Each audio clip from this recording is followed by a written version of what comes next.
Good evening, Demon fans, and welcome back to the Demonland podcast. My name is Andy, and well, it was another disappointing week in the life of being a Demons fan, with the team just falling short in the dying seconds of our match against Geelong. Shortly, Grapeviney and I will be joined by Melbourne Football Club Chairman Glen Bartlett to discuss the many issues surrounding the club in the time of COVID, including our campaign to become an unassisted club, our search for a home base, our short and long-term targets on and off the field, and much, much more. Later in the program, we'll be joined by regular Demonland podcast contributor George to discuss our disappointing loss to the Cats and look towards our rescheduled Round 5 clash, now against the Tigers. We'll also be taking your calls on all things Demons, but first, MFC Chairman Glen Bartlett. At a time when the entire football world is facing challenges like never before, our guest tonight is very much at the coalface of dealing with the fallout of COVID-19. Melbourne Football Club Chairman Glen Bartlett, thank you very much for joining us on the Demonland podcast. It's my pleasure, Andy and Jace. It's good to be here. Glen, we might as well cut straight to it. We've all heard about the cuts and sacrifices the club has had to make. How bad is the situation for the MFC, and is there any light at the end of the tunnel? Good question, Jason. Look, absolutely. Look, I'd say at the outset the club's in a very strong position to rebound from COVID-19. That's not to underestimate the size of what we've faced. We acted very quickly in March. We had monthly board meetings, turned into weekly board meetings, set up a crisis management working group that included the exec and John Trotter, chair of Audit Risk, and myself. And initially, the hardest thing was probably the uncertainty of how this season was going to roll, but we were certainly looking at a $9 to $10 million hole initially, which we've managed to work really hard to reduce that, probably more likely to $4.5, $5 million hole. We've got a strong balance sheet. We're on a really good, I think, growth curve in terms of commercial and membership. And our commercial partners, by the way, have been unbelievable, and we've managed to add Furphy, 78 Gin and McDonald's, in this period. They've been unbelievable, as have our members that have signed up. So we're in a position where we want to be a financially strong and independent club. The vision's to become, a powerhouse on and off the field, and we're in a position where if we can raise $1 million by Christmas, we will not need to borrow from anyone, including the AFL. Which is important because over the last few years we've reduced our debt from 8.2 mil to 2. Obviously sold the Leo Hotel, and we've got money in investments in relation to that, and the Bentley Club. But to be in a position, and we've made a good start this week with our Proud to Belong, Proud to Give campaign. And I'd just ask, I know it's hard times for many of the Demonlanders out there and our members and supporters, but if you can get on our website, doesn't matter the amount, but if you can get on and get right behind us, would be really appreciated, because we want to be a standalone independent club, and don't want to sign up as an assisted club if we can avoid it. So that's the aim, $1 million by Christmas. Yeah, you're off to a really good start. I think you're around the 300,000 mark, if I'm right on that. How confident are you of hitting that and having to avoid going cap in hand to the league?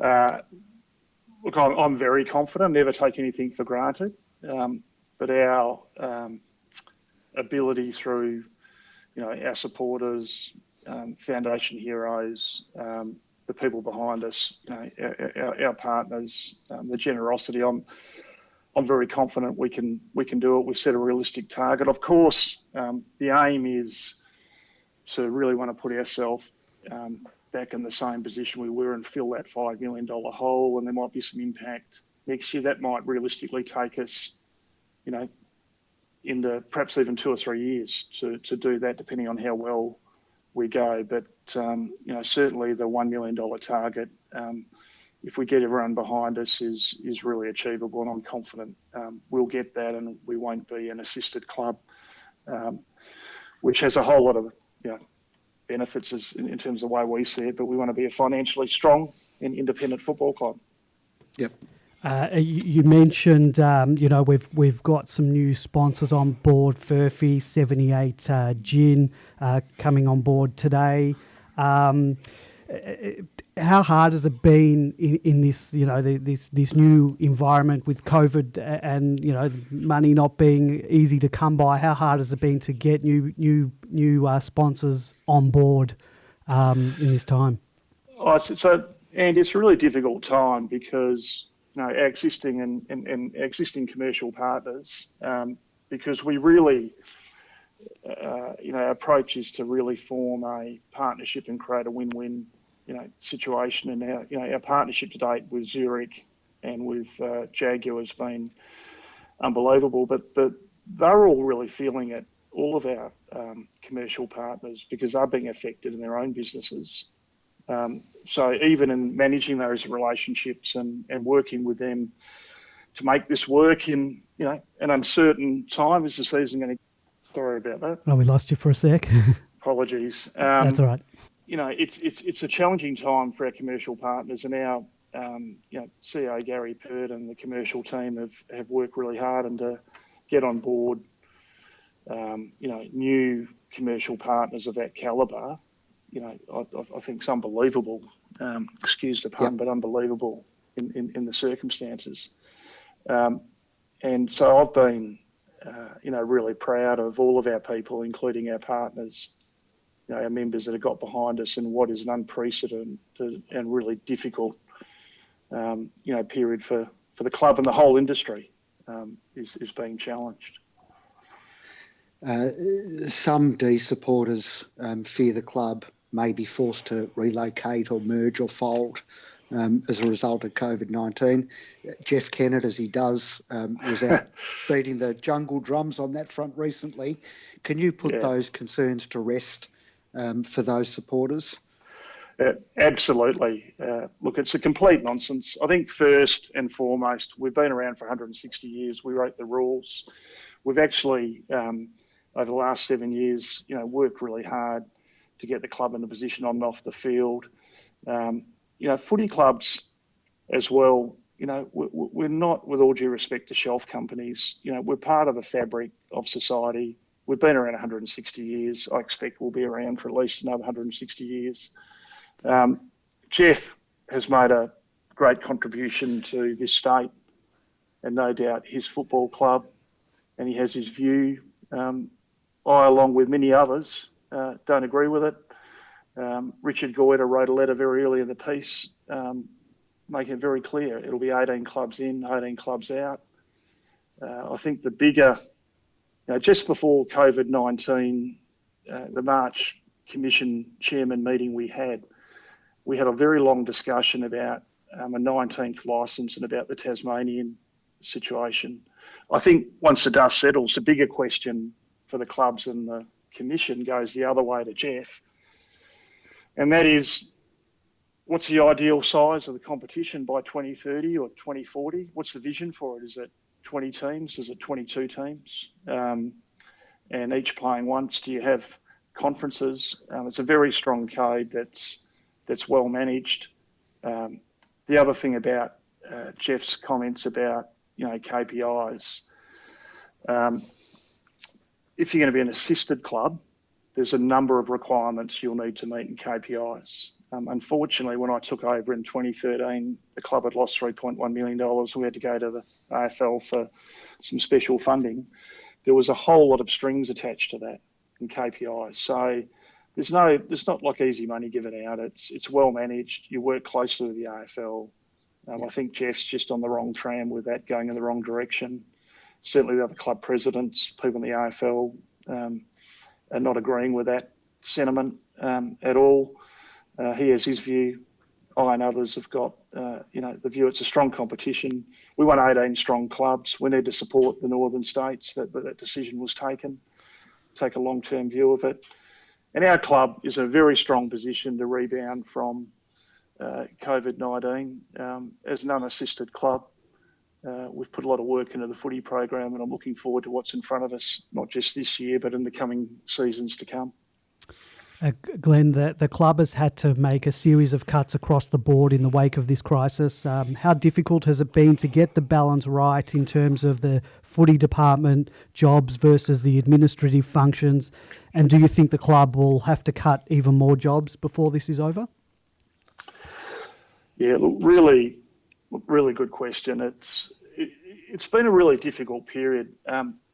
We've got a very strong board, and our philosophy and my philosophy really from day one is you won't find me banging my chest and out in the media for the sake of it.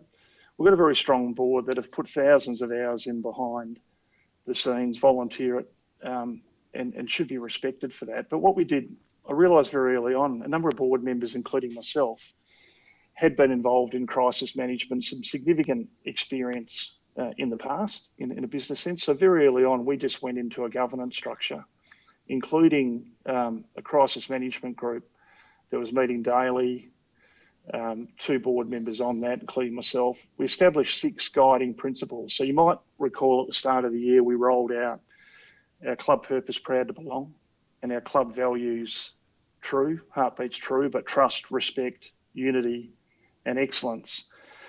And we established 6 guiding principles, and without sort of going through all 6, at the heart of it was protecting the health and safety of our players and staff, protecting job security for our staff where possible, subject to financial, operational, AFL and government requirements, and essentially, in terms of performance and driving excellence across the club, not using COVID-19 as an excuse. Right, so we put some guiding principles in place which held us in really good stead. It didn't make it any easier because this has had a real impact. So we've had countless Zoom conferences, I've lost count, with the AFL Commission at president's level, CEO conferences, heads of footy, heads of finance, and then every decision that's made at a AFL or board level, at a macro level, has had an impact on individuals. So it's been difficult. Every person in our club has been affected. So we've still got about 15% of staff stood down, 85% are working 2 to 3 days a week. Our exec group, the senior group, are working full time, but at reduced salaries for the next 12 months. So there's been a real impact on everyone. So on the one hand, whilst a guiding principle has been to do our best to protect our people, it's been a challenge because the reality of it, the footy cap obviously is going to come down next year. The requirements, even in this period, have had a real impact, and we've had to actually, stand down people and, reduce days. And one of the things I'm most proud about is our leaders, the way they managed it. But our people came forward very early on and said, rather than have, for example, 8 people on a skeleton staff full time, can we spread the load across the team? So in terms of our club value of unity, we're all in this together. Let's spread it across everyone. So that's been really pleasing from a board perspective, the way our people have accepted the reality, dealt with the challenges, and are working very, very hard for this football club in difficult circumstances. Before we move on to other matters, there's something that needs to be addressed that's very pertinent to what's going on in the world and the Indigenous community in particular here, and that was the racial abuse of Nev Jetta on social media last week. Firstly, how is Nev and his family? How are they going? What is the support that the club has been giving him, and how do we root out this abhorrent behaviour? How do we root it out of the game? Yeah, look, the first thing really is that it's just abhorrent, not just unacceptable, but the fact that this is still happening. The club, both people in our footy department, players, Matty Whelan, myself, at a whole lot of levels, got right behind Nev. We're absolutely right behind him, but it can't be Nev's fight. It's all of us again in terms of unity together, stamping this out. And I've said that I will do whatever I can personally and take whatever steps and talk to everyone I need to in terms of laws, legislation, systems in this space to stamp it out. And, particularly, in forums, sometimes we can get carried away, but whether it's racial vilification, just straight out, defamatory stuff, sexist, we've got to stamp it out. And, the forums, you guys, the club, we're keen to work with everyone that there's no place for it. Nev and his family in this day and age shouldn't have to put up with that. We're right behind him, with him side by side to do what we can. It has a real impact on individuals. It has a real impact, it's just not on. And I'd say to all Demonlanders, and majority of people are great, passionate. We love the passion. We love the different opinions. It's not about free speech. We love all of that, but there's just some no-go areas, and it's gone beyond just education. We've got to actually make people accountable and just cut it out. If they're members, we'll take the process and the harshest possible action we can, because it's just not on at any level. And it's just so disappointing that, I've met so many great people through the AFL.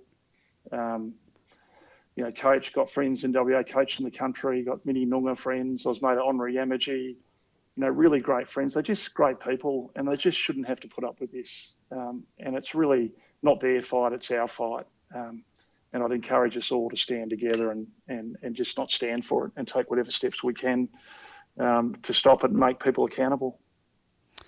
Well said. Yep. Moving on, Glenn, can you give us an update on the quest to establish a new home base for the club? And has COVID impacted how long have we got on that one? It's obviously been talked about for 30 years. What I wanted to say to all of our supporters is be rest assured this will be addressed. It is being addressed. So the big development over the last 6 months, we established a working group about 3 years ago, and I'll come back to that, but we actually have now a working group with the AFL at the table, MOPT, Vic Government, and representatives from our footy club. That we're onto the second phase, which the project is to deliver a home base with elite training facilities for the Melbourne Football Club in the MCG precinct. Nowhere else in the MCG precinct. There have been 4 or 5 sites looked at. The second phase, which, by the way, Vic Government have been fantastic. They're funding the feasibility study into the preferred site. It's a really exciting project. Part of the vision is that we end up with elite facilities in the MCG precinct with a social club that members can walk to, pre-game, post-game from the MCG.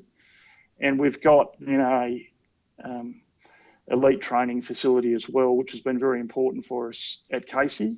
It's got an MCG size oval.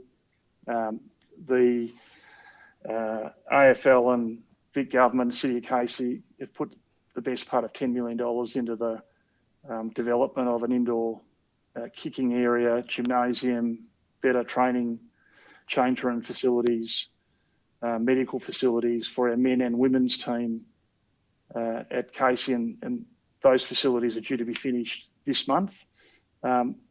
So that's exciting. Interestingly, when we established the facilities working group, we had some consultants 3 years ago do some work, went through every piece of land in Melbourne Heartland, went through, I think, 300 professional elite training organisations around the world in terms of what you actually need and different designs. And it was interesting, a number of the overseas professional organisations had a CBD presence home, and then they had an elite facility an hour or two away. So the vision, I'm hopeful we'll also end up with if not an MCG size oval in the precinct, a Marvel size oval in the precinct, and the MCG size oval at Casey. obviously taken a bit of a hit the last 3 or 4 months because all of those stakeholders have been really focused on COVID-19 and getting through COVID-19. But that working group is now ramping up again, and it's an absolute priority to complete this second phase, finalise the site plans, and I can't wait to when we can announce that and present the actual plans to our members. So it's not talk, this is really happening. And I'm happy to take if you've got any other questions around it. I just want to reassure, we will deliver a home base. I can't tell you the date that will be announced. We're not talking about years. This is in our strategic plan to actually have it built, in the next 4-year period. Very confident. We're making really good progress. We've got the AFL and Vic government right behind us. It's one thing that's annoyed me from the start, the fact that Melbourne Football Club's the most iconic professional sporting club, in my view, in the world. And bear in mind, I wasn't born here, but I've got such a passion for the history of AFL and the Melbourne Football Club. And to walk around the precinct and you wouldn't know it's been our home. You wouldn't know we exist. In fact, if you tried to actually hide us in that space, you probably couldn't have done a better job. But we are, our boardroom, our administration's in the MCG. Our footy department, obviously, at Amy Park now, relocated down at Casey, which need to happen through COVID-19. But we're on the cusp, not just of being a financially independent club, but about to come out and announce in the not too distant future where our home will be in walking distance from the MCG, which I just think is incredibly exciting. Oh, that's fantastic, because I wasn't expecting that as an answer, and was going to ask if Casey would be a possible fallback option without the walking to the G part. But no, you answered that. So yeah, look, we also we set with the working group in a very methodical way a process where we collaborated with government through this, and in fact that's where the Jolimont Yarra Park option came from, through collaboration from government. And we worked through in a very methodical way. And one thing that became very clear to our board is that in terms of our brand and our heart, it's at the MCG. Now, other teams, this is always our home. Other teams have become tenants and play home games there, but this is always our spiritual home. And we've kind of been squeezed out of it, and I'm not part of that. I think has been the fault of our club. I'm not going to go over that. The fact is, our home needs to be, and our social club, and where our members go. And I grew up in footy and a great club in the West, and a big part of it is being able to go to the club, go to the social club after a game, celebrate a win together, cry in your beer or whatever together if you lose. And that's a really important part of, the fabric of a club and what we need to do. So the reason I'm saying that is one of the non-negotiables is, and we have been locked into the MCG precinct because it's such a part of our DNA. And, there are at least 4 or 5 options to look at. So it's not like there's no options in the precinct. It's not easy. It's a very difficult exercise, and it's taken a lot of work to get it to this point. I'm really grateful the AFL have got right behind us on it. They're at the table with us. Vic government at the table, they're paying for the second phase of the feasibility study, and everyone understands that for the oldest club who wrote the rules of the game, it's a bit embarrassing the fact that we're 18th on the home-based TNA list in terms of having our own club, our own space together, and it needs to happen in the MCG precinct, and I'm confident it will. Excellent news.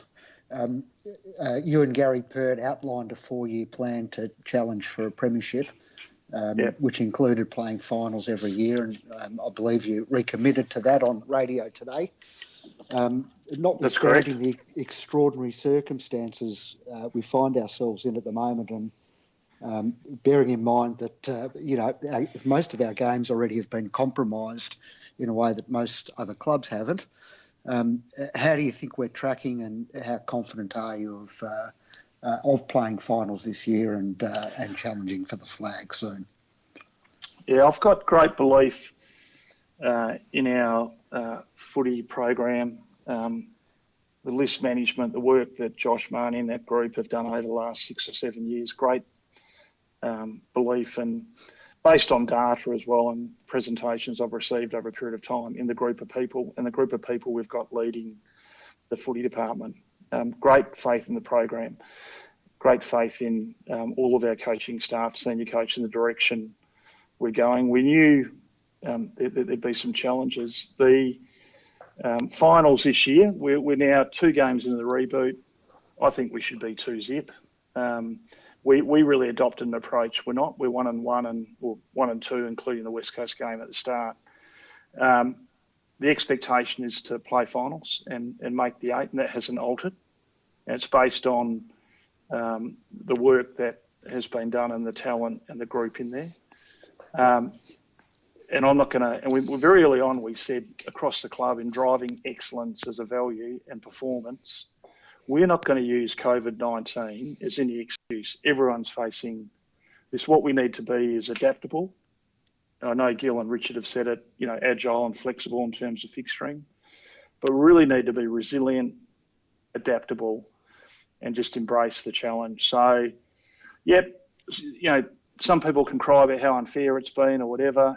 That's not our mindset. As soon as we were advised that the Essendon game was postponed, as disappointing and frustrating as that was, and we were told that that game would not happen in that week or would happen later in the fixture, we moved on to Geelong, and we managed to organise with a bit of effort a practice match on the MCG. And I don't think we'd trained on the MCG since 2005. So I'm expecting, let's have a look at the next 4 to 6 weeks. I'd just say let things settle a bit. I'm looking forward to our guys getting on a roll, and the expectation is that we play finals in 2020 and the next. I'm really excited about this year and the next few years in front of us. Well, it's no surprise that there's a growing frustration among some supporters who believe that we've gone backwards since Peter Jackson and Ruzi left, or that our progress has stalled. What's your response to that? Is that a fair assessment, or way off the mark? Well, I don't think Peter and Ruzi were a package. There's a whole lot of people, from the board and within their coaching groups and within the exec that worked with them and work with us and are still at the football club doing great work. And that's not to diminish. Ruzi came in a difficult place, as did Peter, as did myself. In that period, we had to stop the bleeding on and off the field and get a foundation. Purdy, I think it's disrespectful to our CEO, who really took over mid-2018. So he's appointed in June 2018, and all major decisions from that date and at really Peter's direction and agreement were run through Purdy from middle of 2018. In terms of off the field, last year we had 53,000 members. We had a loss, which was disappointing. There's some terrific work. One of the things we needed in terms of, we ran a professional process in terms of CEO, but the next 5 years was different to the previous 5 years. We set an opportunity to deliver a home base, which Gary had delivered at Collingwood, an opportunity to grow our members and our membership and our commercial portfolio, which Gary had done at Collingwood. And on track, all of those things have been on track. Unfortunately, we've taken a bit of a whack, as every club has, with COVID-19.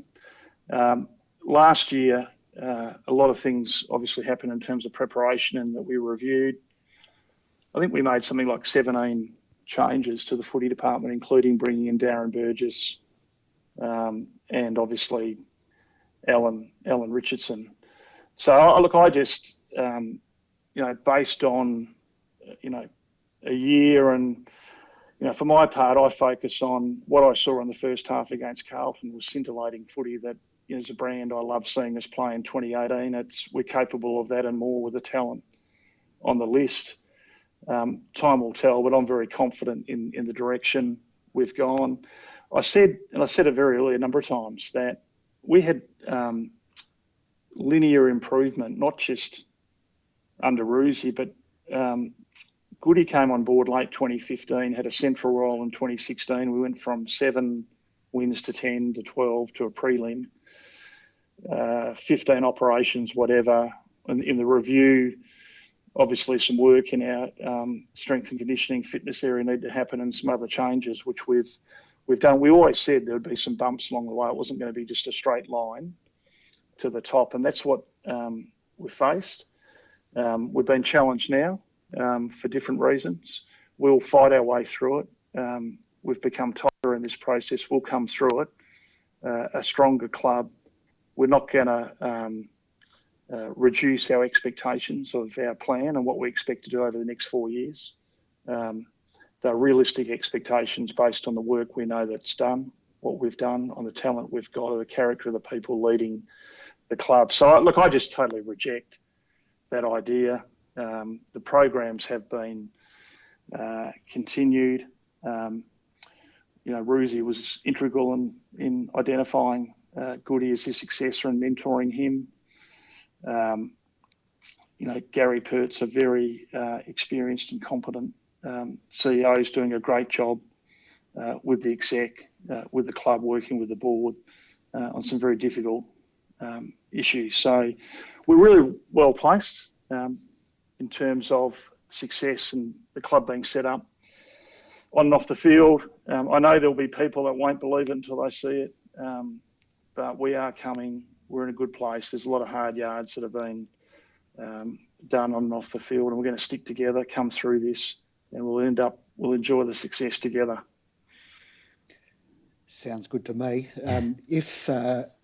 If we were to fall well short this year, and I think we're all hoping that last year was the aberration, and that the 2018 was the normal. If we were to fall well short again this year, does that put Simon and the FD sort of under the pump, or is there a bit more time there? Sorry, I asked that on. Look, I may laugh on behalf of some. We're always under the pump. Trigger happy, right? Forum members. Yeah. Look, I appreciate people have got opinions and who should play where on game day, and on the senior coach and so forth. But I've got the utmost faith and respect in the direction of the footy department, led by Josh and Simon as senior coach.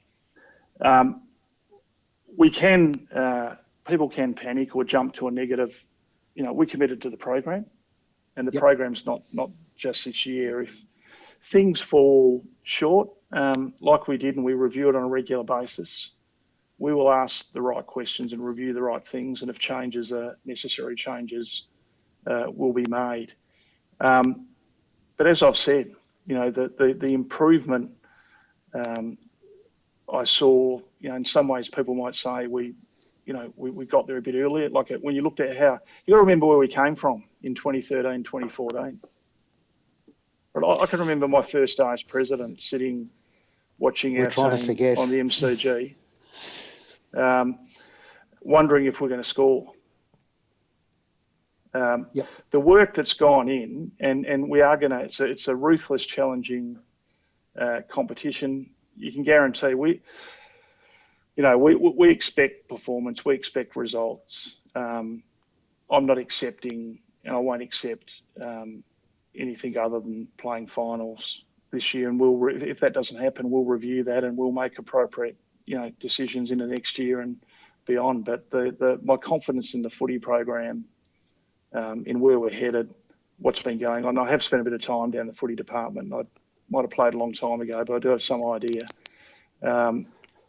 I'm very, we're a professional organisation. There's some terrific work being done. Can we get better? Yeah. Were there mistakes made on Sunday that shouldn't have happened? Yeah. Were there some learnings on strategy? Yeah. And we'll continue to actually drive the program. And I'm confident that's why we've come out with our 4-year strategic plan and expectations, and we've nailed ourselves to the mast on it. I'm confident all of those things are achievable, and I'm going to be doing everything to make sure that we achieve each and every one of them as president. Glenn, just a couple more questions. Can you give us a brief insight into the life of an AFL chairman? What does your typical week look like in an ordinary footy season, I might add? Yeah, it's a really good question. I'd probably, a long time ago, I was very passionate about playing golf and deep sea fishing, and my hobby's become absolutely 100% Melbourne Football Club, in terms of not just hobby, but every spare minute of time that you've got. The typical week, it's a bit hard to identify, particularly in the current climate. But if I try and think back, look, I even miss, hosting other clubs in our chairman's function, visiting other clubs as a guest of their functions and watching the games. Travelled all the away games.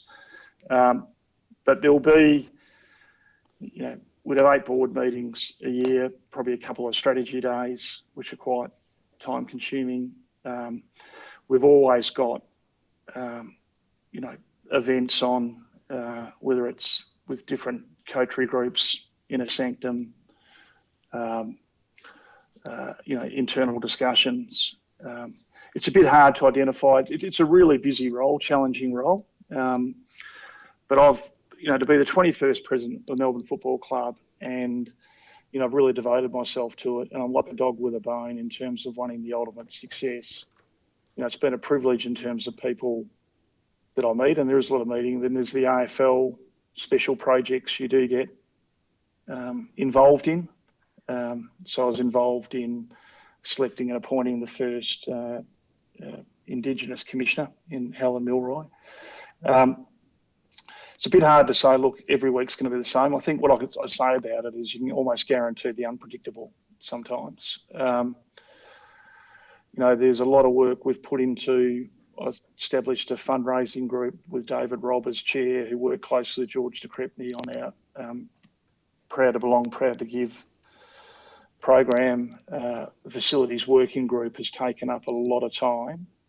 I've now stepped back from that committee from a governance perspective. It's well on its way. As I said before, I'm really excited about the next steps with that. So there's a lot going on, and then of course there's the occasional media request or communication from members. I mean, one of our guiding principles was to make sure that we communicated regularly and transparently and engaged with our members, which both through different forums, but including letters and some podcasts. I mean, Purdy and I did one together.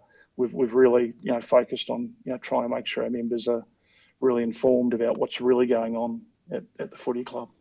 I don't know if that really answers it. It's pretty difficult to just map out a standard week. It's almost like every week's different, but. No, it does. But I will just add. I was going to ask you this a bit later, but I'll just put it now. How does a sandgroper who played in West Coast inaugural team, become chairman of the MFC? Can you tell us briefly about that journey? How long have we got? As long as you want. We're avid supporters. We're happy to listen. Yeah. The funny thing about that is when I go back to WA, it's and it can be a bit more of a circus because a lot of my old mates, Adrian Barrich I played with, Carl Langdon, who I played against, played with and sued. A lot of them are quite fascinated about that, and they've actually interviewed and just like, how does this happen? Because I was born, which is another story, and whilst my parents had a dairy farm down Margaret River, my dad went back to uni. I was born in a coal mining town in Collie. So they're like, how does somebody born in Collie become president of Melbourne Football Club? Look, I've always loved the game, number one. So for the best part of 50 years, just I'd always seen the MCG as the mecca of footy. So putting COVID-19 to one side, the debate about playing grand finals, at Optus or somewhere else, I find ridiculous. That the MCG is where it started. It's the mecca of footy. Yep. What really happened is I had a number of roles. Spent 14 years at East Perth Forest, kept a number of different roles in footy in WA. I sat on a board. I had a sports management business with John Worsfold for 5 years, and I sat on the AFL Player Agents Board. And because I'm a lawyer, part of that was trying to regulate player managers and set up a structure so that there'd be some regulation around player managers. And in that process, I spent a lot of time sitting on this board with Andrew Demetrio. This is late 90s when he was CEO of the Players Association, and the likes of Peter Jess, Ricky Nixon, and a whole lot of player managers. So when I came to Melbourne, I realised when the family, we decided we came for 2 to 3 years, we're going to stay, that to get involved in footy, you need the Melbourne team. So I picked Melbourne. And another side story, I was almost traded to Melbourne when I was drafted by Brisbane, but that's the club recruited Alan Jakovic instead. So you could have had Jakovic as president, me playing. I think it's worked out okay, with the greatest respect to both of us on and off the field. I think I was fascinated with the history of the Melbourne Footy Club. My best mate was at North Melbourne. Brian Cook coached me as a young player at East Perth. I've had a great relationship with Brian Cook, so connections at Geelong. But I was fascinated about Melbourne. I got introduced to mates of Melbourne and thought, look, not a bad bunch of people. And sort of got involved from there. And from 2010, I sort of thought, this is going to be a really good ride. It's only up from here. And my name got put forward to go on the board. And then obviously 2013 happened. And when I got asked to take on the role, by John Trotter, my name had already been put forward with my background as somebody who should be on the board, and I had an interest in going on the board. And I just felt when I was asked to do it that I'd been training for it for 30 years. I was passionate about the club. Thought it'd be a lot of fun as well. And so that's basically how it happened. And had my arm. I still remember Gil. I hadn't even met Gil McLaughlin ringing me up. I think Andrew was overseas and was putting the pressure on and said it probably feels like the forward press, what's going on, being applied, but we need an answer. We want you to do it. Will you do it? And, I'm forever grateful because, the first thing I did was then read the Red Fox and learn more about the history and, can't wait for the next Anzac Eve game. We've worked hard and I'm really hopeful we're going to be playing for the Frank Checker Hughes medal that'll be awarded. The history is so deep in this club. I'm totally red and blue, totally invested, and grateful to be the 21st president of a great club. Fantastic people. The thing I'm probably most proud of during this period is I think a lot of pressure brings out the best and the worst in people, and we've really seen the best of our people. They've been unbelievable to work with in really difficult circumstances, and I can't wait, as I said, to work through this and enjoy the finals and the success and first flag after a long time in the next period of time. It's what drives us. It's why we do it, and we're involved in a lot of great community stuff as well. The MCG in the desert, Big Freeze at the G, to name a couple. I mean, the Anzac Eve's become a great spectacle game. So I know it's a long story, but it's always had an involvement. Love the game, and I was just probably in the right place at the right time, or some might say the wrong place at the wrong time. But it's been great. Speaking about Anzac Eve, looking towards 2021, and assuming if that year proceeds as normal with crowds and all, and if we can even imagine such a scenario at this time. Will the club be approaching the AFL and asking for both or at least one of our blockbuster games, either Anzac or Queen's Birthday, as our home game? Yeah, look, my understanding, won't be approaching the AFL about fixturing right now in terms of what's happening at the moment.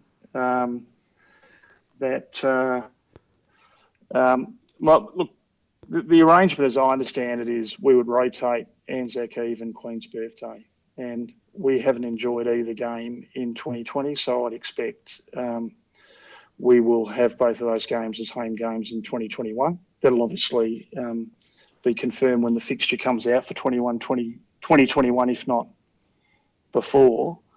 Perhaps if we'd played either or both of those games before no crowds, there might have been some kind of an argument.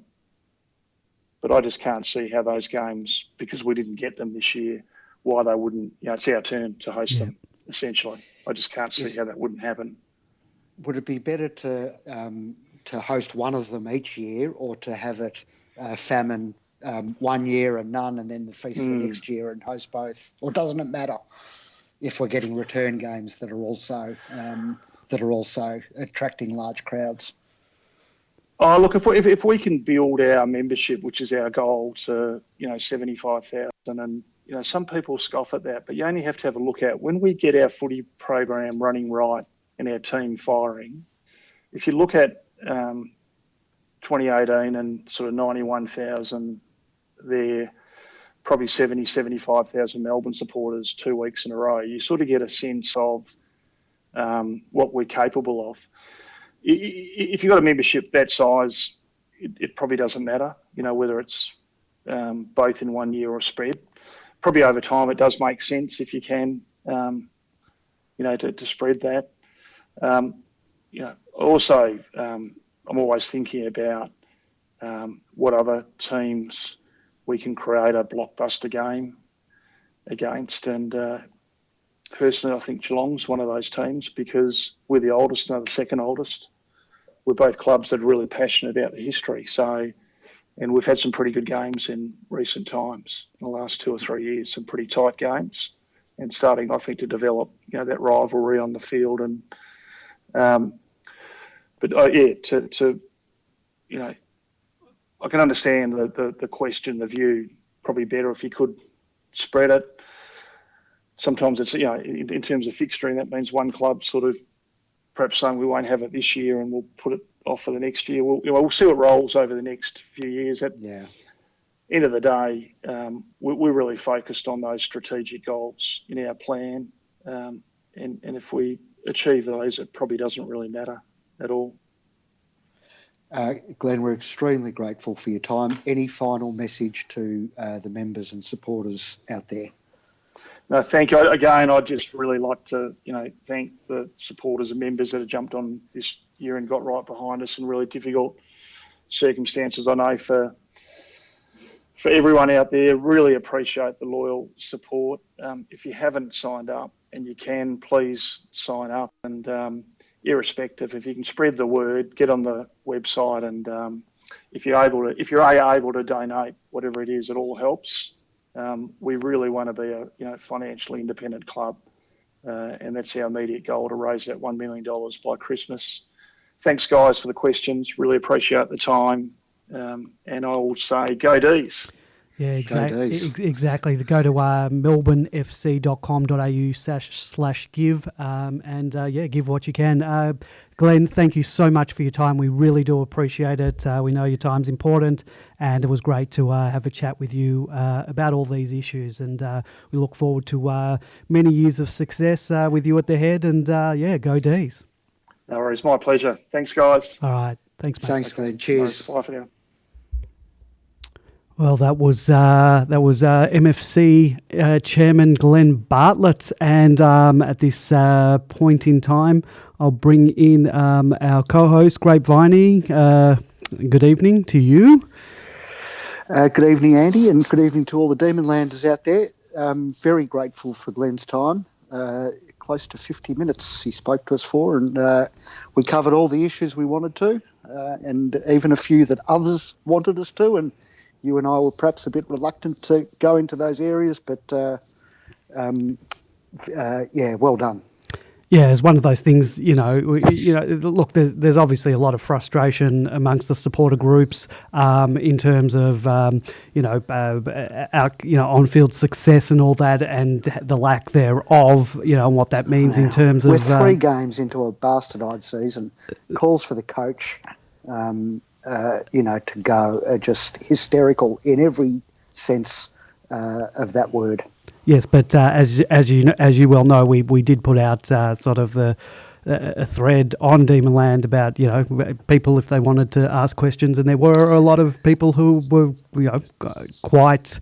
I don't know if the word is hostile or aggressive in the way they wanted us to sort of hold Glen's feet to the fire. And, but I'm certainly not about that. We're very grateful for the club, providing us with players and officials. And if we go out and badger the witness, the guest, I guess we're not going to get many people on the podcast. So no. We do have to tread lightly. Look, it's not our job to express the angst of the membership or of individual members, which is what some people in that thread were hoping we were going to do.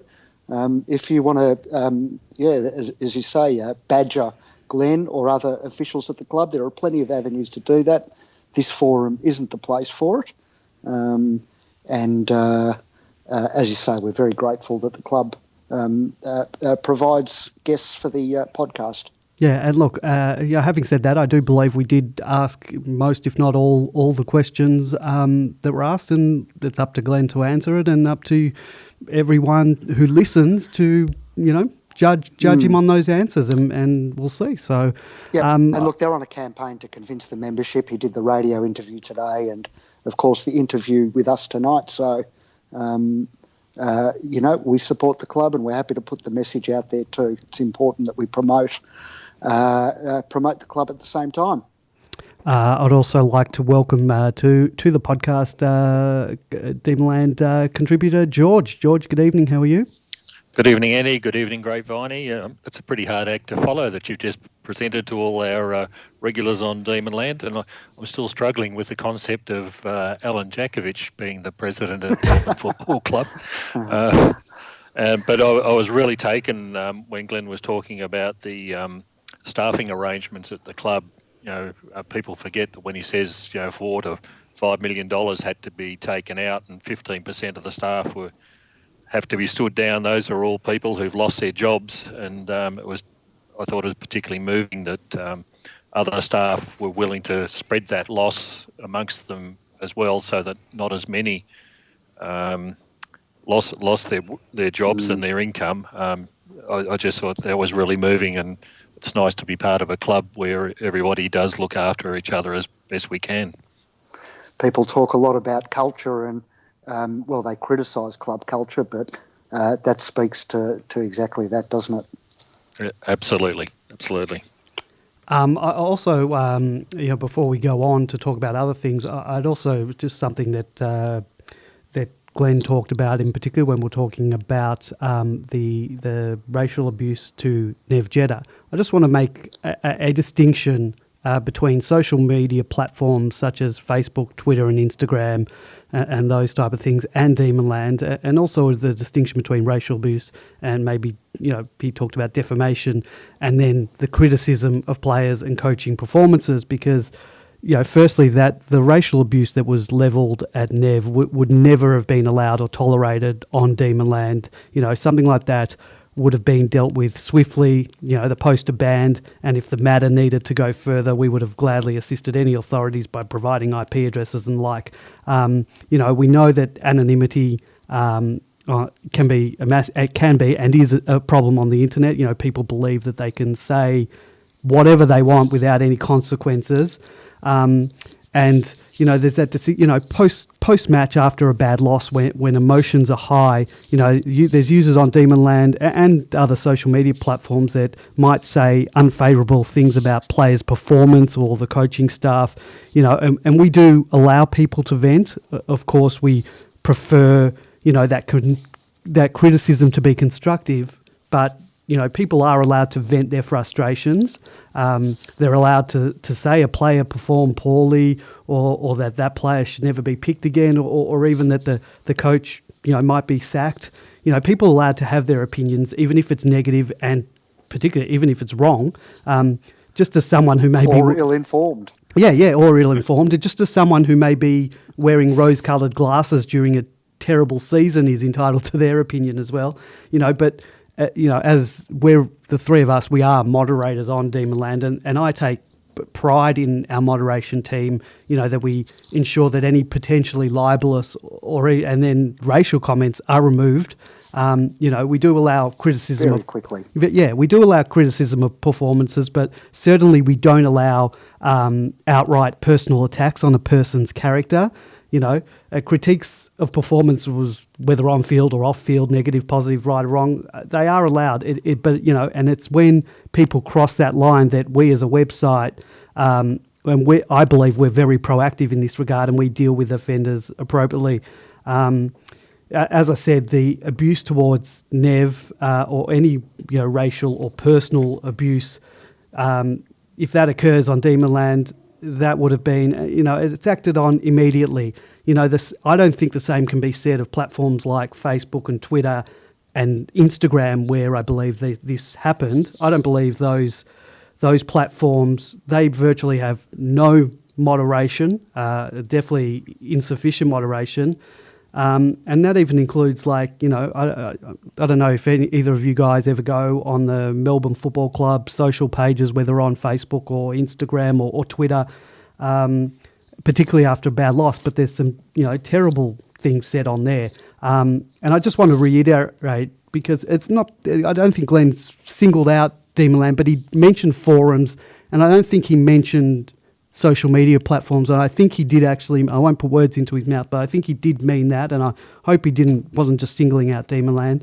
But our users might be anonymous, but they don't have carte blanche, by Demonland, the website, to say whatever I like, and I think that's an important distinction to make. Posters on our site are separate from us, and I believe we act in an appropriate and timely manner when someone crosses the line. And as I said, I think I've actually found that people on Facebook using their real names, profiles with their real photos and workplaces listed, can and do say things that are far worse than ever appear on Demonland. And if they do appear on Demonland, we do our utmost to get stuff like that off there straight away. So I just wanted to sort of say that, because I don't want to sort of be tarred with the same brush as if you've ever been on Twitter, it's a sewer pit. So I just wanted to make that distinction off the bat. I noticed on the club's most recent Instagram post, someone in the comments section penned quite a long letter for an Instagram reply, calling on Gary Perk to sack Simon Goodwin immediately. So it's there's no crime in hot-headedness or rash comments or stupidity, but if you do cross the line, and I'd like to think that most Demonlanders, we get reports very quickly when people do cross the line occasionally. Plenty of fellow posters report those instances, and they're quickly taken off. So yeah, and I often say that if you do see something on Demonland that you think crosses the line, use the report function and let us know. We can't be on there 24/7. It's not our full-time job. I'll publicly thank the two of you, because you do tireless work and you don't get paid to do it. So thank you very much. I was going to say it's been a while since moderators' wages rose, but that's fine. We'll stay on our current award rate. Aren't you getting JobKeeper? Well, I probably should apply for it. But what's 30% of zero, though? Yeah, that's true.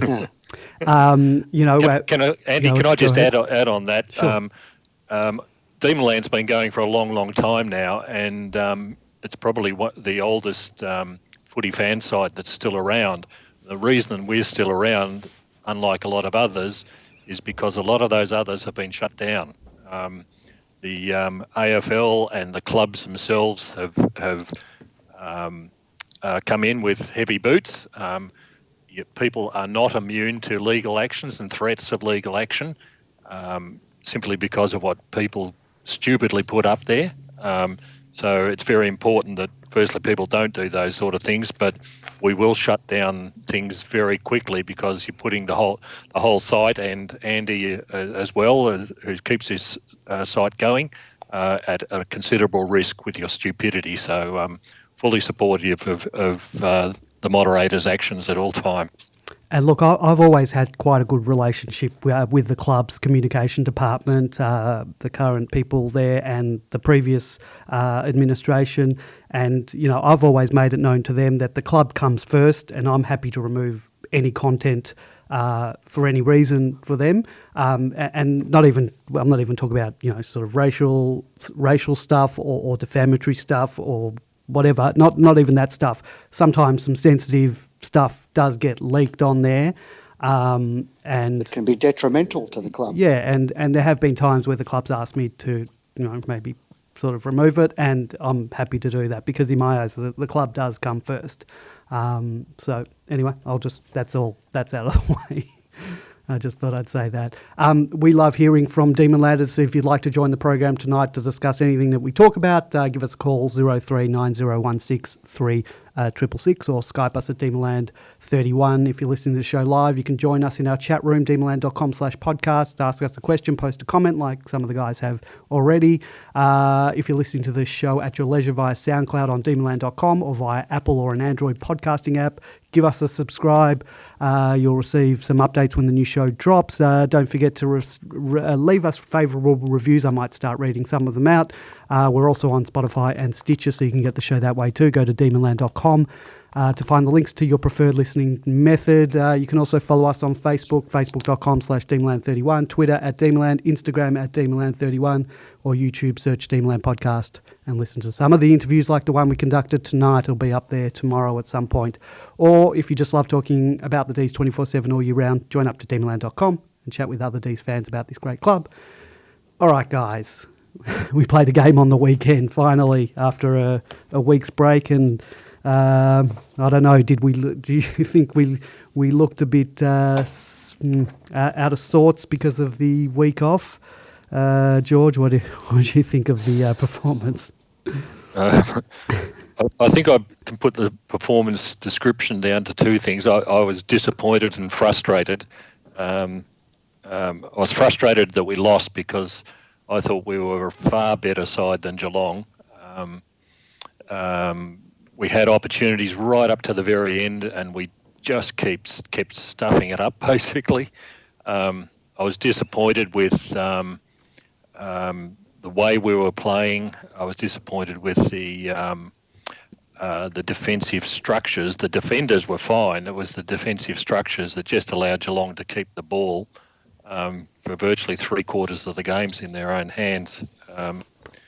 So there are a number of things, like I said, that really disappointed me. There were 3 goals in particular, which even if we turned one of those into a point, we would have won the game. But we failed to, from what appeared to me to be lack of discipline by various players. But it was just frustrating in the end to lose a game like this. It was a horrible game to watch, unfortunately, and I don't think I'm the only one who feels that way. It seems to have been widely publicised on the site and in the media. I think Alistair Clarkson is absolutely nailed it, where they really need to do something about that, because if they think that winning teams, there were 2 teams, I think, Geelong and I can't remember the other one, kicked less than 50 points on the weekend to win a game is not what the game needs in terms of its future hopes. So still frustrated. The Cats controlled the game with their short, clean passing, their ability to chip it around to a man in space that we either couldn't or refused to man up, really cost us. Goody called it a game of... It didn't cost us, though. I mean, ultimately, what did it net them? They kicked 7-5, right, which was they had 2 fewer scoring shots than we did. And, 2 or 3 of those goals we gave up through our own stupidity. So, but they just kept the ball away from us. It didn't... I know there's been a lot of criticism of the... Goodwin's inability or the team's inability to counter it, but I just think we actually did a very good job on that front in that, sure, they were, implementing their game plan, but it wasn't it was as effective as our non-game plan, basically. So, I sort of think to what end? Thousands of marks, and it looked terrible, but it really got them nowhere. Yeah, that's true, but it also denied us the ball, which, if you haven't got the ball, you can't score. And I think that's why I'm so disappointed in. But as you say, we still had plenty of opportunities. I think we were a 5 or 6 goal better side. That was the basics of it. Yep. Yeah, I don't know, but I think I understand Grapevine, you don't agree, but I just think we saw what Geelong were doing, but we just refused to man up. We were guarding the grass in between, the guy with the ball and the guy getting the ball. We have players zoned in no man's land, so we were not going to get the ball unless there was an errant kick. And I don't know, you can't stand 5 metres from your man and expect to close the gap from a short, chip kick. What did you guys, maybe Grapevine, you can start with this one, the selection. Do you think we poorly selected? Should we have perhaps gone with an extra tall in the forward line? Look, I think I'd have to go back over the tape, but I'm pretty sure I advocated the week before that Weed should come in, although I think we all predicted that he wasn't going to get in, and that's how it panned out. But absolutely. I think Tommy Mack had a much better game. He competed really well. He was usually up against 2 and always brought the ball to ground. So I think he did a much better job this week. But I do think we do need the second tall in there. And, look, I don't know about the wisdom with regard to Harley Bennell and whether, he is better playing and getting just 60% game time out of him, and whether he's a better option than some of the others who are out there at the moment. Yeah, I was baffled by the Bennell exclusion. I would have preferred he missed the week before, the scratch match and play in the real match, but we don't know the science behind that. No, I mean, I think he must have played all of the game time in the scratch match that we played against the Twos, because apparently we only had 14 players playing and no bench, so he must have played the entire time. I'm not sure what the time... Yeah, I think last week... I meant the intra-club match the week before. Yeah, no, but I'm talking... He played this week, Harley. Yes. He still played this week. He played... I know the week before... Oh, that was the week before when we had our scratch match. They played 20-minute quarters. I'm not sure what... George, do you know anything about the scratch match, the timing of quarters and all that? I know there's only 14 men, so it's probably not a 20-minute quarter. Nothing really that I'm aware of, and it was pretty well under wraps. As far as Harley's concerned, let's not forget, I think he only played 50% game time when he did play, so he's getting there, and it's very frustrating again for our supporters to watch someone who's obviously so talented not being out on the ground. But at the end of the day, you've got to select to win a match, and if Harley can only play half a match, then somebody else might be able to play a lot more than that. Not that's obviously the case. So let's just bide our time with Harley. I can't wait to get him out there, the same as I couldn't wait to see Cozzy out there. But it would have been nice perhaps, but we don't want him injuring himself. There's still a good number of games to go, so let's see if he's playing at the end of the year. Before you mentioned Cozzy, before we go to him, and Grapevine touched on T-Mac, I thought he got close to clunking a few more marks. I think that's a positive. As Grapevine said, contested all day. He took that nice mark and the goal to keep us in the game, but I think we still need two forwards who can mark and kick goals. Did that not feel like the first contested mark we've taken in about 2 years? I think so. There was a stat during the game about the marks that we had taken, I think, in the forward line. I don't recall what it was, but it wasn't good. It's I think it's easy to forget that. I totally agree. I think we need a second tall, but it's easy to forget that it's very difficult to actually get a mark inside there. But the important thing is that if you haven't got that second tall, as we've seen particularly in the West Coast game and again in this Geelong game, it's not about getting the marks. It's the fact that the opposition are, or not getting marks, but that the opposition are able to spoil when someone like a Fritsch or a Melcham is out. Is up against an opponent who's got 3 or 4 inches on them, they're never going to mark the ball. So even if you put a tall in there who stops that constantly spoiling and getting the ball away from our forwards, it's not surprising that it keeps going down the other end of the ground quickly. I think Goodwin said there was only 2 intercept marks. I wasn't worried about the intercept marks. It was the fact that every time it went in there, it gets spoiled. And you can't kick goals unless a bit of luck falls your way in that scenario. So it'd just be nice to have that second tall in again this week. Although Richmond don't have a great surfeit of talls. I think Grimes is probably their tallest at the moment, but they keep dropping back their ruckman into that hole as well. So a second tall, I think, is the minimum requirement for this week. Yeah, particularly this week, they had Stewart went off during the game, but Tui and Blitzarves, and I just think our small forward line. I think you mentioned it in your report, George. It's fraught with danger. The mix isn't right, is it? Whatever you think is wrong, the mix is not there yet. And I mean, Fritsch to kick 2 goals, 2.5. Fritsch dropped that sitter he should have taken and converted. Look, Melksham sort of had a few opportunities to sort of kick some goals out of nothing and just didn't take them. Just didn't get them. No. Cozzy's is a live way, is very exciting, but didn't hit the scoreboard. But he's going to be.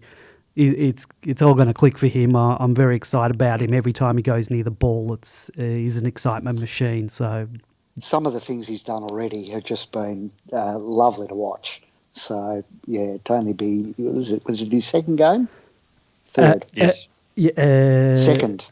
Yeah. Second. Yeah, he played Western We've only Australia. played 3 games. It's hard to know what's going on in this season, I tell you that much. Well, does the intra-club count as a game? Yeah. We've played 3 out of 4. Cozzy's played 2 out of the 3. So the glimpses we've seen already, electrifying. But just and he's one of the forwards who provides some genuine pressure. That you can just see the fear in the opposition players last week when he was within that area. So it's been a long time since we had a player of that quality in our forward line. Yeah, it's sort of that guy, the Davies, the Farmers, that just whenever they go near the ball, you just know something electrifying is going to happen.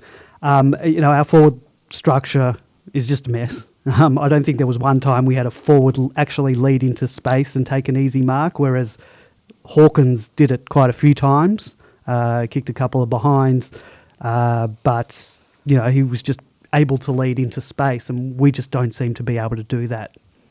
There is no space. It's funny. I've seen a bit of Gold Coast the past few weeks, and they seem to find incredible space in their forward line, and they run the ball forward, and the forwards lead out, and there's space, and they mark it, and it looks like it's 1995 again. What did you guys think of right in the sort of the dying moments of the game with Salem getting the 50-metre penalty and just sort of walked almost in slow motion to the 50-metre line, and then didn't sort of take the kick straight away, waited for all the Geelong players to get back there, and ended up kicking to a 3-on-1 contest. What happened there?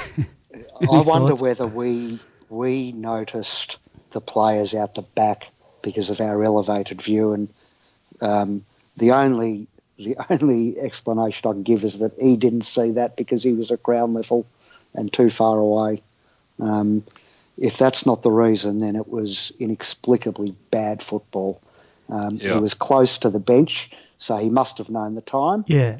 And to because he had time. meander about as he did, inexcusable for a player of his experience.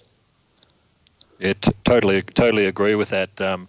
Especially the way the 50-metre rules are written these days. If you get the 50 metres, you should be sprinting to the next 50 because you're not only putting their defence under threat because they've got to fold right back, but you're putting the guy on the mark under extreme pressure as well, and it's creating opportunities further up the field and out to the left and the right when you do it. But if you walk up like that, they just, as they just folded back to their defence. We had McDonald and Melcham sitting in the square all on their own. I'm sure it would have been a different scenario and a different result if he'd put a bit of pace on at that time. It was one of those opportunities that we just blew. Yeah, as George said, it's such an advantage that play on, everyone must clear the area rule, and you've got to take advantage of that. I think we clearly need 2 Petrarcas because I reckon he's been very good on the ball. When he gets the ball in his hands, he just finds space. He can bullock his way through, and he generally disposes of it pretty well. But it seems we also need him down forward because that's where they plunk him when nothing is happening up forward, and he seems to sort of create. He didn't kick it. I don't think he kicked one goal this week, but he sort of looked like the most lively of our forwards. But that seemed like the only move that the footy department did on the day was put him forward. I don't think anything else was switched around, which is part of the problem I have at the moment with our game day coaching. The other one I wanted to focus on, Brayshaw.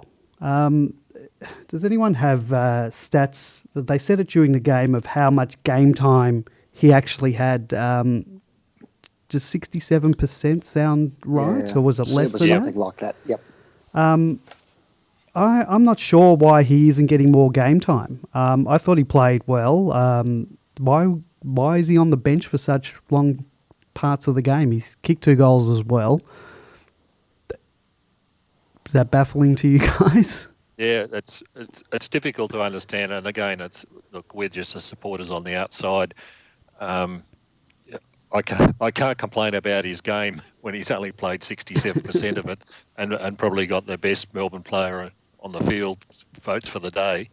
But there were a couple of other players who were down in the 60% as well. I think Hunt was one, and I can't remember the third one off the top of my head.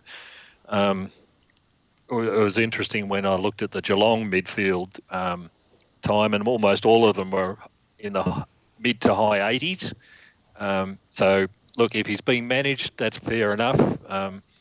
But there's something strange going on a little bit in that way. We just don't know, because, like I said, we're outside the coaching group, and particularly outside the fitness and conditioning people. It's probably the same sort of scenario with Harley Bennell. We'd like to see them out there more often, but not just yet at the moment, it seems. Should Angus Brayshaw be in the starting midfield ahead of Jack Viney? The Jack Viney that played in West Coast? No. Maybe the Jack Viney that's played since? I don't know. Yeah. It's an interesting question. Yeah. Is there too much fluctuation in Jack Viney's form between his best and his not so best, and when he's not on? It's difficult to judge. It depends on what role he's playing. I think in this game, was he playing almost like a tagging role on Selwood?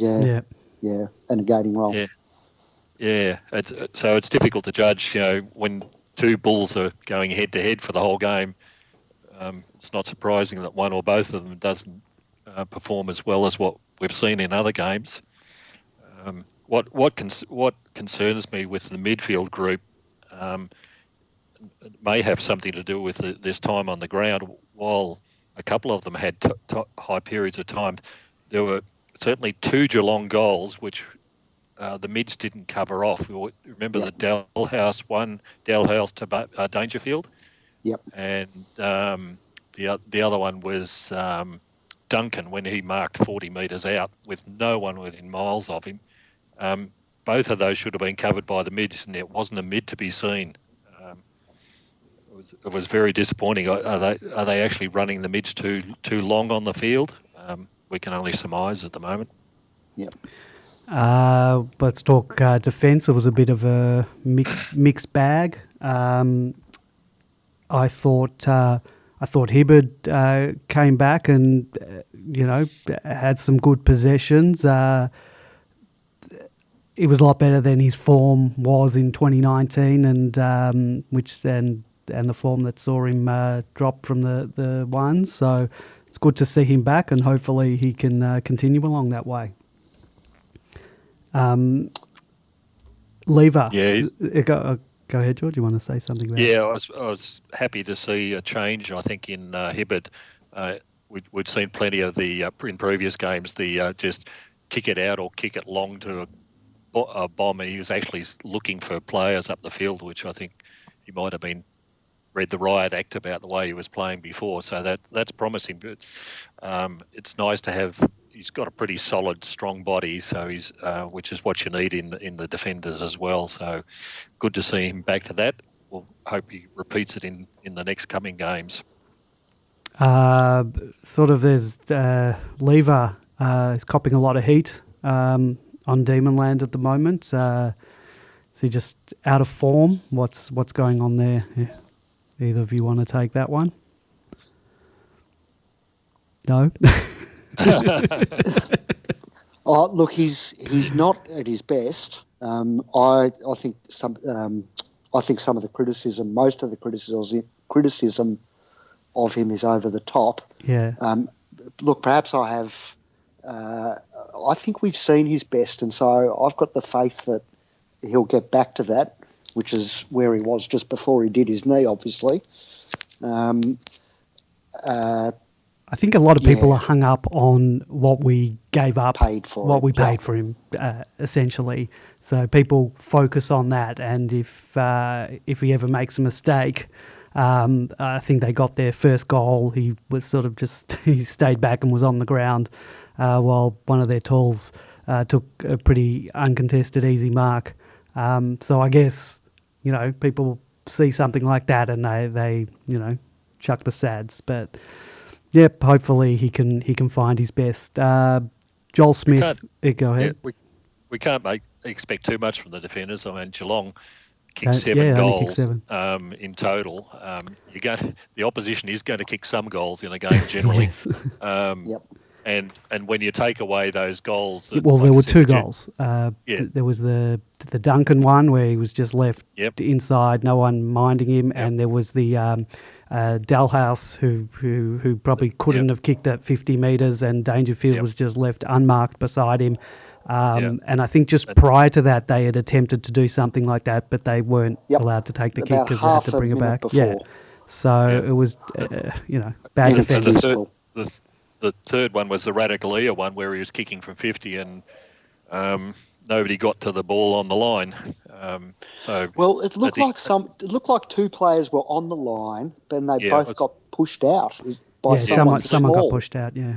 Yeah, it was Lever and Tomlinson on the line, and Gary Rowan pushed Lever right out of it. But at that point, the guy's kicking from 50. I'm afraid Max should have been on the line. Just standing there, this is one of these all of these 3 were a discipline problem as far as I can see. You've just got to put that little bit of work in at those sort of times, and those 3 goals out of 7 we gifted to them effectively. So I can't blame the defenders. No. Yep. In those cases, like I said, 7 goals. If Geelong had kicked 4 goals. Which they probably were only entitled to, we wouldn't be having this discussion. Well, after quarter time, it was 6 goals, 7 to, I think, 5 goals, 4. So, yeah, take out our brain fade quarter. And, but that's another thing. We're not and I don't know if it's just a football this year because it's happening to a lot of teams, but we can't string those 4 quarters together. And I'd like to see that finally click at some point. But given this year, yeah, I also take comfort in the fact that while our performances aren't much chop at the moment, they're about on par with most of the rest of the league. You watch most games, and the standard of footy is pretty average across the board. So I don't know that we're all that far off the pace. But look, as we heard the chairman say early on, the goal is finals. It's a 17-game season. 8, 9 wins might get you into the finals, and we can't just let games, can't gift those games to the teams that are around us. Can I stick up for Jay Lockhart, who copped a bit of criticism online? I was going to bring him up. Him and Joel Smith will do it. But I actually, people, and I think, George, you might have said in your review this week you thought he had a nightmare of a game. He had a couple of holding the ball decisions paid against him. I thought he was good early, but look, he had a nightmare of a game because he got caught. Let's face it. He's what's he playing? Probably his 6th game. I don't know his stats just off the top of my head. But he's still a young player, getting used to the speed of the game, and he got caught a couple of times in the defensive area. I don't know that he's used to playing in a defensive role from his previous experience, but you just got to cut the guy some slack in that particular case. He is a smart, natural footballer, and I think he will learn and learn from that. But not only learn, he will be pretty dark on himself about it as well. Not worried about Jay Lockhart. No, young player caught napping, thinking he had a lot more time than he did. As George said, he'll definitely learn from that. But as you said, Andy, I thought his first half especially was really good. I thought he was probably one of our better players, and had a bit of spark where perhaps some of his teammates didn't, and provided quite a bit of sort of run off halfback. He's played 14 games, 12 last year and 2 so far this year. Joel Smith, I think we even talked about it last week, or maybe we didn't because we didn't have a game, but is the experiment down back, is that over? Should we think about perhaps moving him up forward, which is where he was sort of earmarked before he got injured last year? Thoughts on that, guys? George, I'll go to you first. Yeah, I don't think Joel's a natural footballer. He's very athletic and got a good jump and a good spring, but he just keeps getting caught in the wrong position, which is, unfortunately, as a defender, is absolutely critical. I think he wasn't the only one in one particular play that was the problem.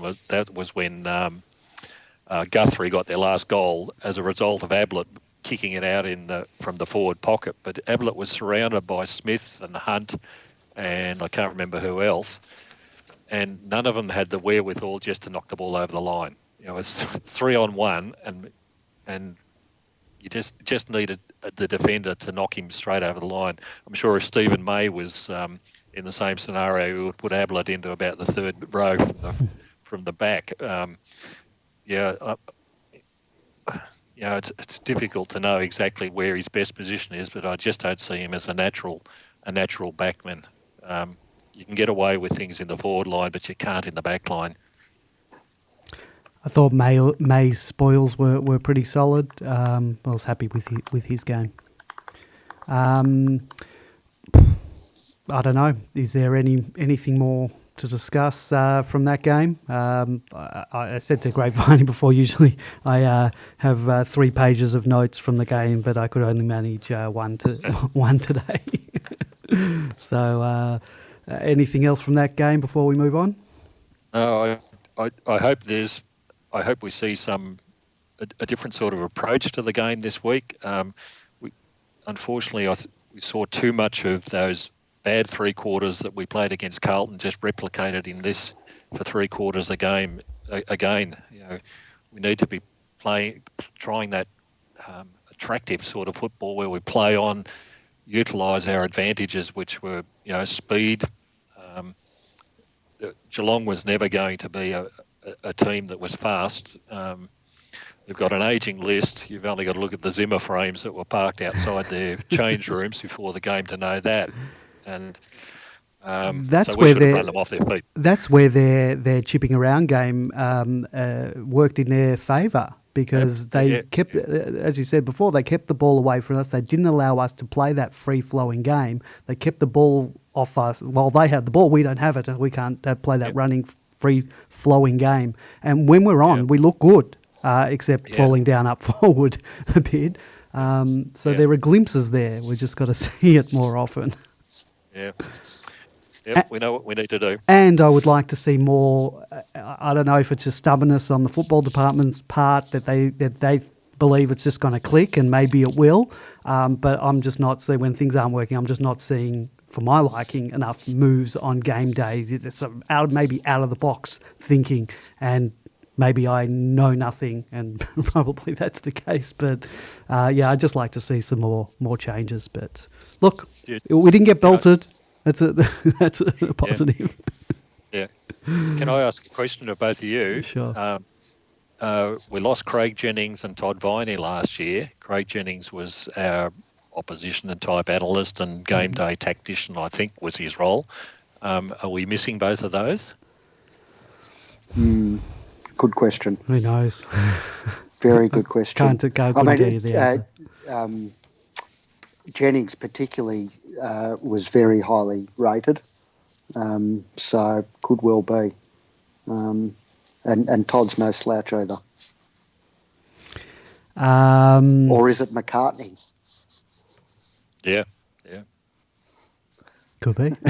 Plenty of people on Demonland will say no, very emphatically to that question.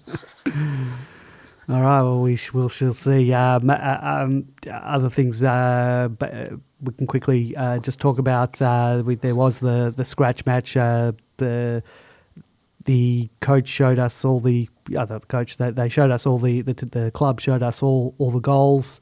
Harley kicked 4 of them, which was impressive to see. But I once again noticed no Wiedemann on the goal kicking list. Presumably played a little bit in the ruck, but I'm sure he would have played forward at some point. From what I gather from the match report by is it Matthew Egan, Matt Egan, they said Omac was best on ground.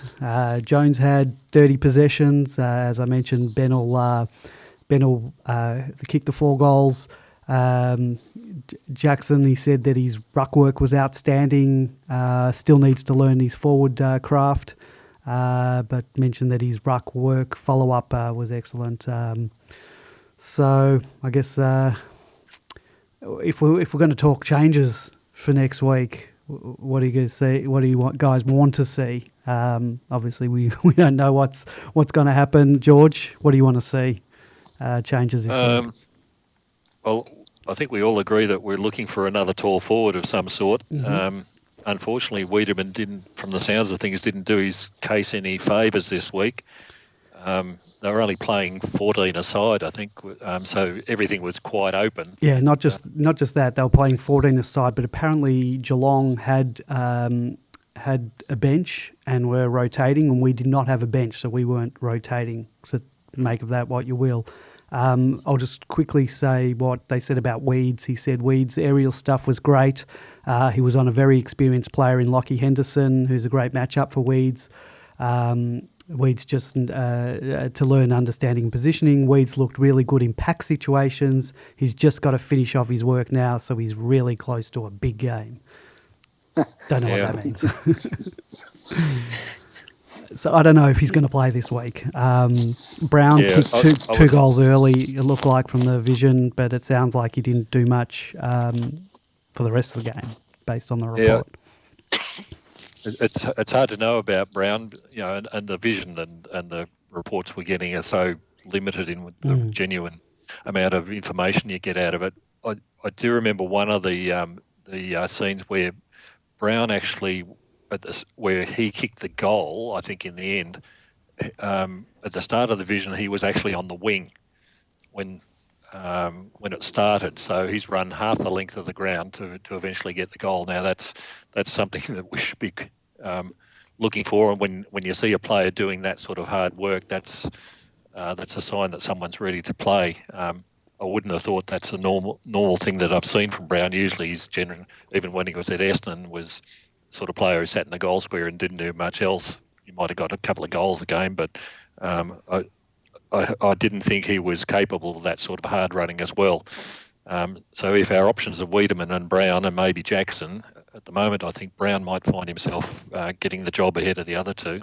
Well, he said Brownie probably didn't get much opportunity this week. We weren't able to open the ground up as much as we'd like. He's a great presenter and leader at the kicker, and we probably didn't use him as much as we should have, but when we did, he kicked a couple of goals early. So it seems like the guy sort of we want, that leading forward, but I don't know.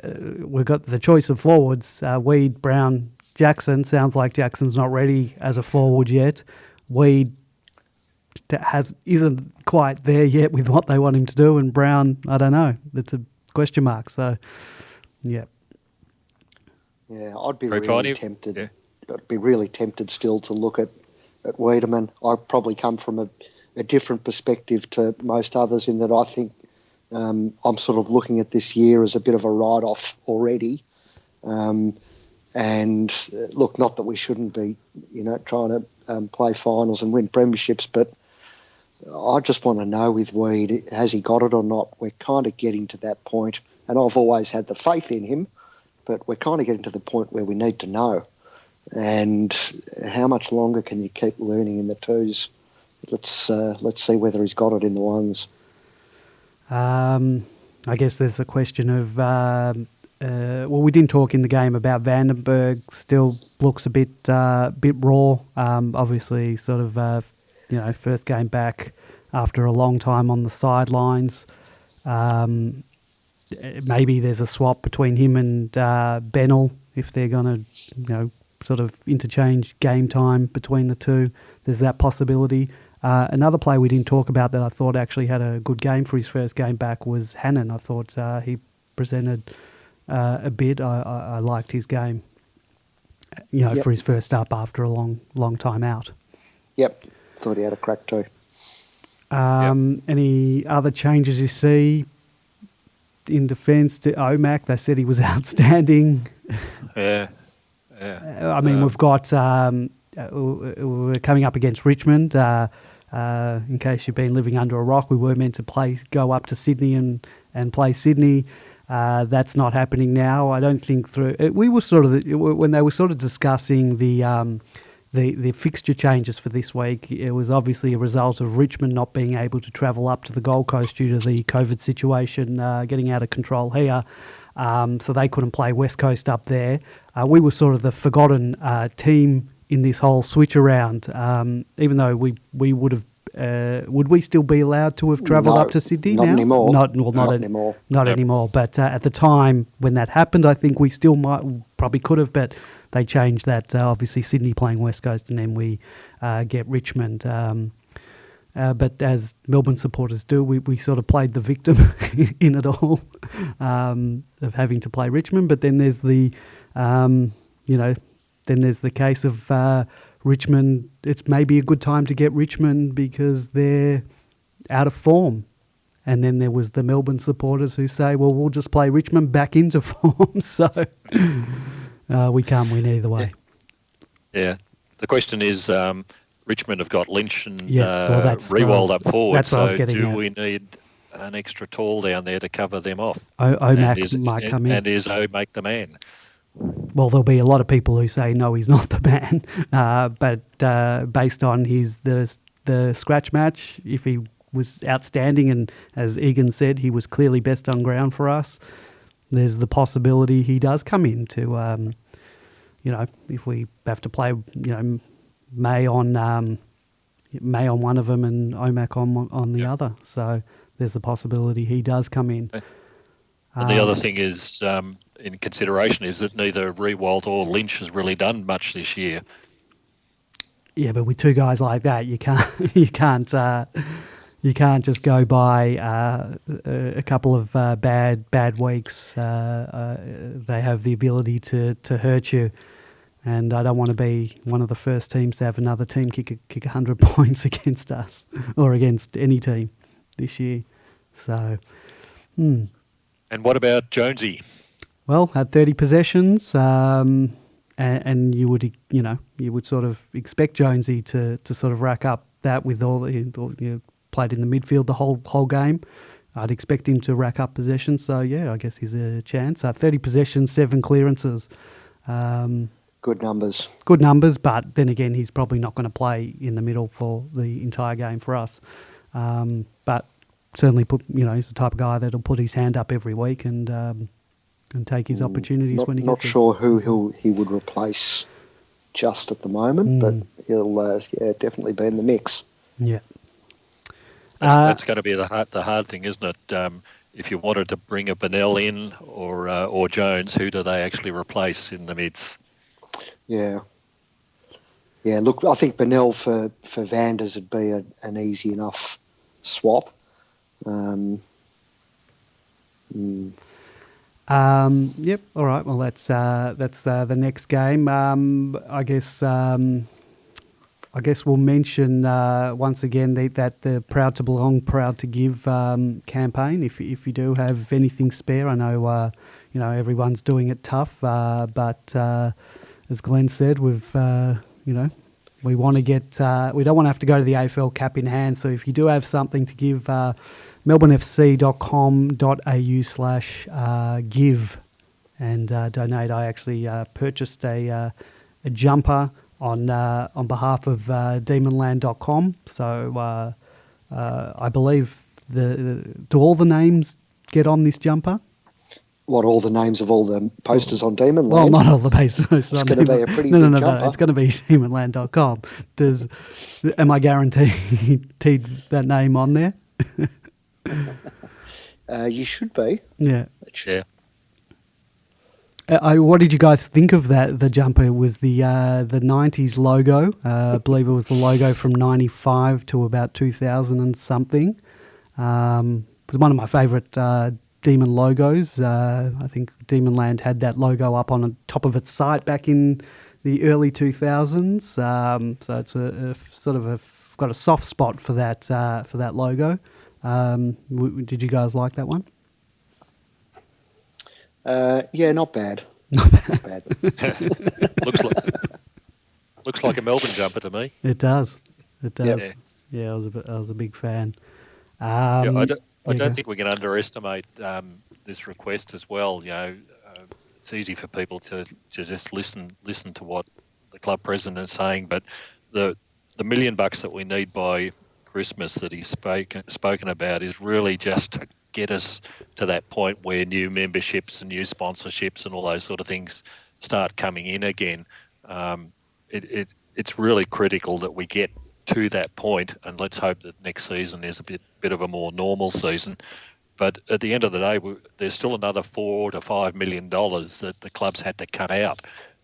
So getting to Christmas is nice, but we've then got to re-employ all those other people that we've stood down and all the other activities that the club's involved in beyond that point. So it's not just the first stage. It's nice to get to the first stage of $1 million by Christmas, but it's a little bit beyond that as well. So if people can contribute, and I know this is really hard times for a lot of people, and people have lost their jobs and things like that, but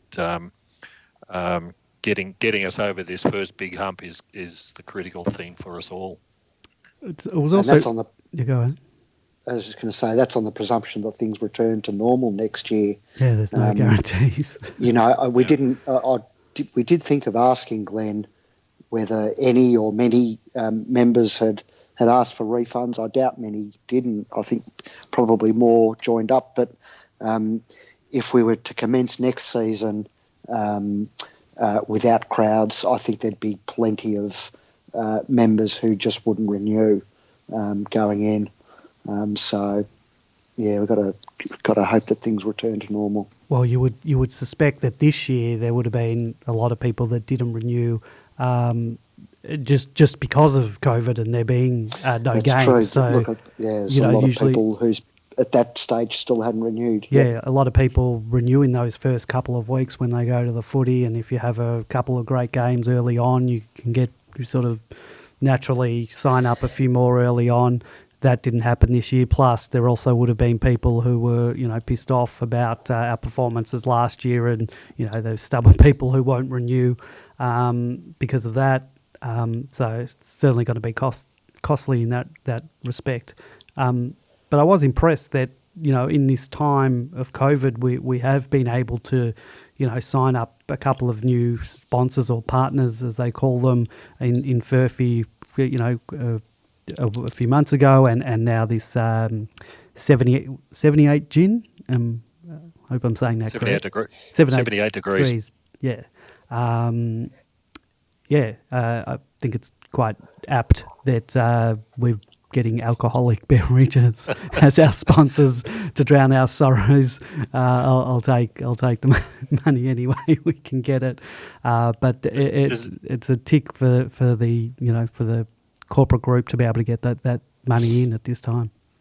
Does that tell us something about the Melbourne members, that we're either drinkers already or they're planning on turning us to drink? Possibly. Well, Johnny Walker I'm not sure whether they're still in the mix, but they were. They're gone. They've walked out the door.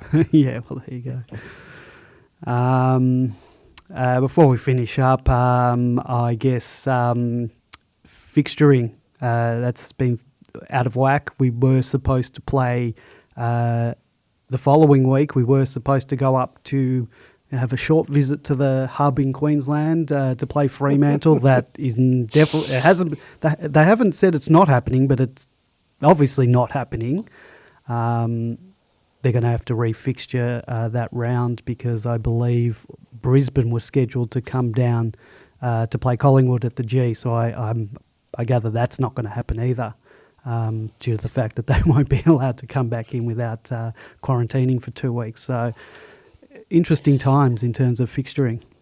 Anyone who's been following Queensland politics would know that both parties have been trading off, trying to keep the borders secure from filthy Victorian vermin as part of their politics. So don't expect to be welcomed into Queensland anytime soon. Is it time for us to just get rid of all the interstate teams and become the VFL again, and just play all Victorian teams? Saturday, 2 or p.m. just tell everybody kickoff. Sorry. No, I was just going to say tell everybody to set up in Victoria. Yeah, well, I guess that, but I think the WA teams are ready to go home by the sounds of it. I don't think they'd want to come to Victoria to play, so I don't know if that's an option. Maybe they we can all just play derbies each week, can't they? In front of 60,000 fans there. I'm happy to go to the Northern Territory.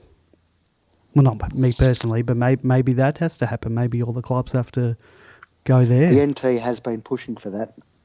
Yeah, I think we will see at least Melbourne going to one game in Alice Springs at the least. There's no restrictions on Victorians going to the Northern Territory at the moment, or they open on the 17th of July, if I remember. Yep. And I'd imagine the club has a sponsorship agreement with them to play at least one game up there, so that could kill a couple of birds with one stone from our perspective. Yep. Well, the only thing is who's going to play us, because there'll be issues like obviously the AFL would have liked to, you could play the Melbourne Freo game there, or the West Coast or an Adelaide team, but given the Western Australian state governments, South Australian state governments, they don't want their teams playing Victorian teams who haven't quarantined. So that could preclude that happening. So if we do that, we might have to play a St Kilda or we've played Carlton, but yeah. I'm sure the South Australian government, given their backtracking over what Adelaide's been up to at golf courses and things like that, won't be too worried about whether Melbourne's playing Adelaide in Alice Springs one day. They'll give them a quarantine-free card or whatever we might call it. It's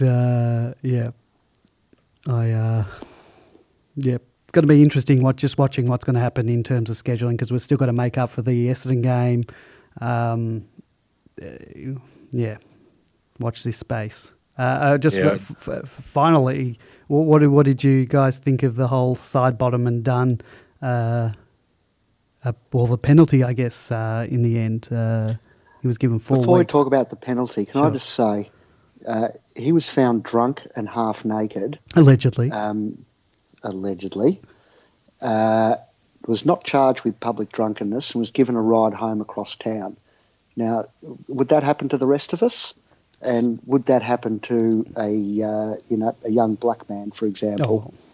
Ask yourselves that question. Well, certainly in the last case, no, but I don't think even just a member of the general public would. No, if would that happened to you or I, would be taken to the cells. Yeah, 100%.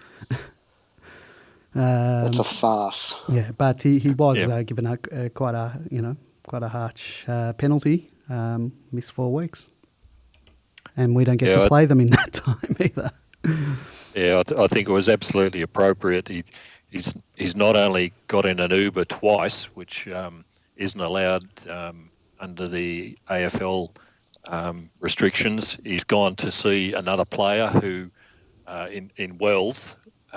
Who is outside the hub group, so he's doubled up in there. And then you have the example of someone like Lockie Hunter, who got 4 weeks for running away from a car accident. So 4 weeks for side bottom, dancing around town in his own good time and not doing the things that he's meant to be doing, both from a government, Victorian government requirements, but also the AFL requirements. 4 weeks is totally fair.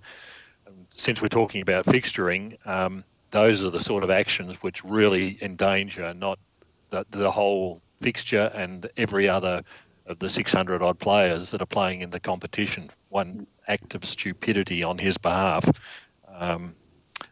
puts everybody at risk. If he actually contracts something, we're all in strife. Everything, the TV rights, everything, all the employees of the clubs, not just the players. It's the whole competition, the sponsors, everything. So, I think the penalty was fair in this case, and particularly because he's a senior member of the team. You got to sort of make an example. You got to lead by example.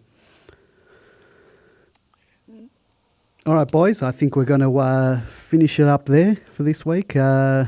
Come back next week all refreshed, and hopefully we can be back on the winners list. Fun and games. All right, thank you, Greg Viney, thank you, George, and thank you to Melbourne Football Club Chairman Glen Bartlett for joining us tonight on the Demon Lamb podcast. We'll be back next week. Go D's.